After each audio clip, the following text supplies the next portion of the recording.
So you call that Juggalo. You know what Juggalo is? Juggalo is one who does not care about the sculpture. A Juggalo is one who does not care about the choices that make another. Am I a Juggalo? No. I want to get to know you. I want to know of your choices. I want to know who you are.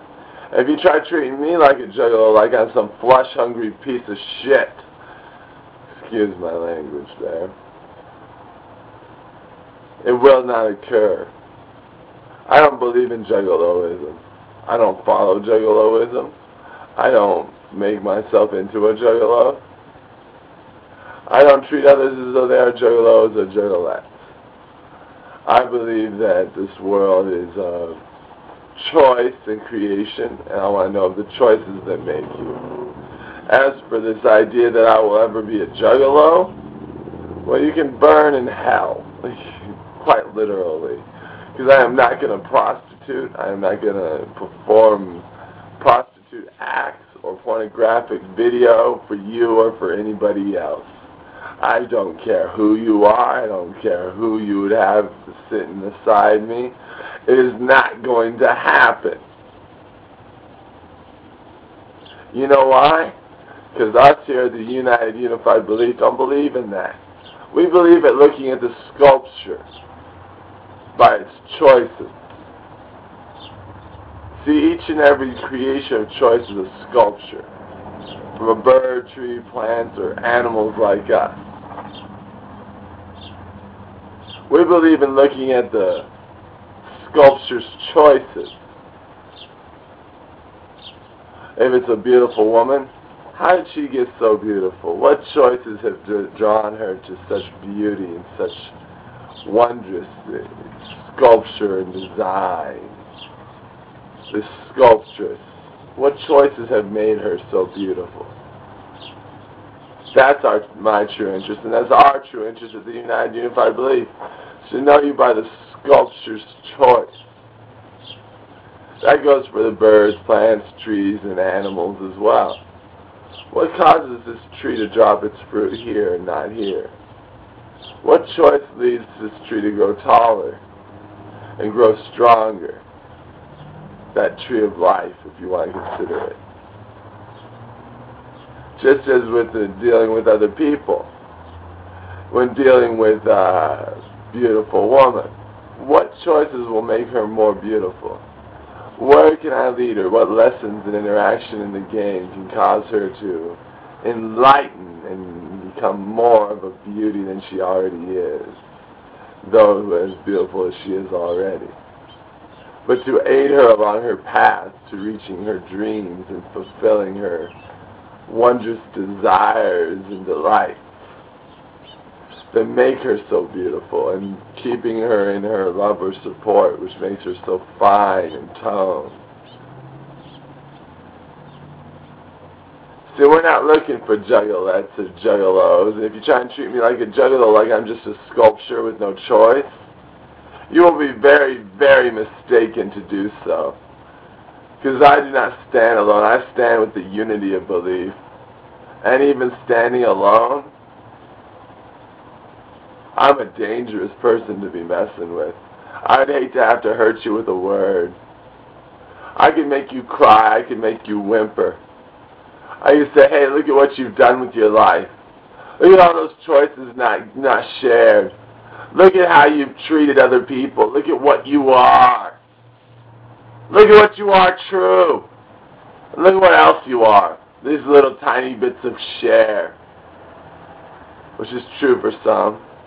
Some it's, wow, look at all those shares you've got. Look at all that amount of share you put in this world, like good cooking. You wanted to share in everything you did. And there's a few choices where you didn't. But I can also mention the choices that you didn't. And then an abundance of some. Look at all those choices that you did not want to share and that you proceeded to produce in this world. Where you chose to lead others into traps, into pits of doom. Where you played a game of trickery, never teaching them the lesson they sought. Well, you served up a poisonous food that you would never eat yourself. Well, what is will have its way with you? Death! Well, all those choices will be of you. Those of just given and those shared. You will suffer through, and you will be through, and you will go through each and every one of them. For that is the rules, and that is the way the game is played. You create your afterlife in death, in life. You know, what you journey to. If you journey to a place where choices were just given, where do you journey to? Like a juggalo, who cares not for the sculptor's choice, but believes the sculpture must be of their choice. You've never chosen that sculpture. You've never chosen any of its works, and what choices have you made? What choices will be upon you? What choices will make you in death? May you fear death! For I do not. For my choices are of share, of knowledge, of truth, of protection.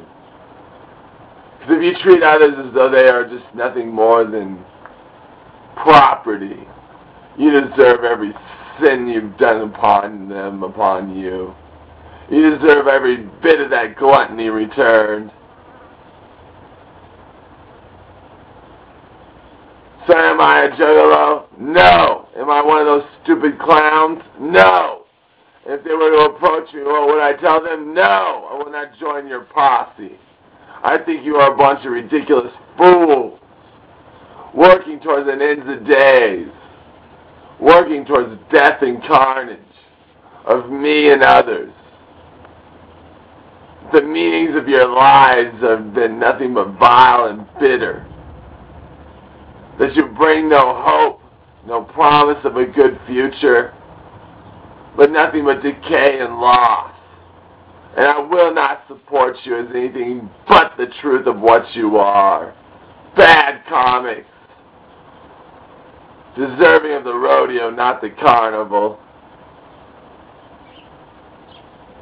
For you chose the rodeo. You chose those barrels.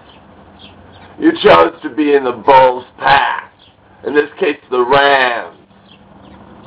For I am a ram, I am a lamb. Made of pottery true. A wrench in revelations, and I will set the people free from you. For they are not your belongings, and they are not to be of your prophecies. They are to be of their own design, of their choice, and of their dreams. And that's what I strike forward in each day. That's what we strike forward in each day at the United Unified Belief. And I thank you for your time, Christopher Clayton.